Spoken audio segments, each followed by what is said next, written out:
चैत्र का महीना आया। होली बाद वाले दिन शीतला सप्तमी आई। सभी लोग कहने लगे, माता आई, माता आई। किसी ने हलवा बनाया, किसी ने पूरी बनाई, माता जी के गर्म खाने का भोग लगाया। माता के अंग अंग में आग जलने लगी तो माता दौड़ी दौड़ी कुम्हार के घर गई। कुम्हार को कहा, मेरा अंग अंग जल रहा है, मुझे ठंडी मिट्टी में लेटना है। ठंडी मिट्टी में लेटने से माता को थोड़ी ठंडक मिली और बोली, कुम्हार मुझे भूख लगी है। कुम्हार ने रात की ठंडी रोटी माता को खाने को दी।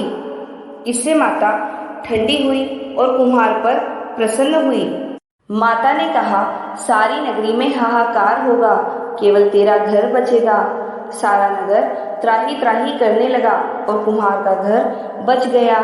गांव वाले कहने लगे, कुम्हार तूने क्या जादू किया जिससे सारा नगर नष्ट हो गया और तेरा घर बच गया। कुम्हार ने कहा, मैंने कोई जादू टोना नहीं किया, मैंने तो बस माता को शीतल किया है। तुम सब लोगों ने गर्म भोजन कराया तो माता के अंग अंग में फफोले हो गए थे। इसी कारण माता का कोप हुआ और नगर में त्राही मची। लोगों ने पूछा, कहाँ है? तो कुम्हार कहने लगा, माता नीम के नीचे ठंडी छाया में बैठी है। गांव वाले माता के पास गए और विनती करने लगे तो माता बोली, तुम सभी ने मुझे गर्म भोजन करवाया जिससे मेरी जीभ पर छाले हो गए।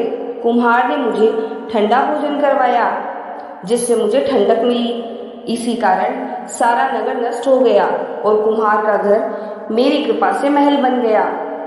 लोगों ने पूछा, अब हम क्या करें? तो माता बोली, होली के 7 दिन बाद शीतला सप्तमी आती है।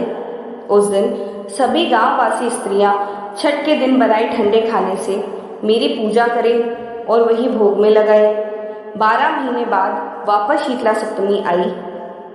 राजा ने सारे नगर में ढिंडोरा पिटवा दिया कि होली के बाद 7 दिनों तक माता का अगता रखें, यानी कोई सिर नहीं धोए, सिलना, कूटना, पीसना नहीं करे। लोगों ने वैसा ही किया। माता प्रसन्न हुई और सारे नगर में आनंद हुआ। हे शीतला माता, जैसे सारे नगरवासियों को क्षमा किया, उन पर प्रसन्न हुई, वैसे सभी पर प्रसन्न रहना, भूल चूक माफ करना। जय शीतला माता की। अगर आपको आज की ये कहानी अच्छी लगी हो तो प्लीज़ लाइक करें, शेयर करें और आने वाले वीडियोस की नोटिफिकेशंस के लिए सब्सक्राइब करें। धन्यवाद।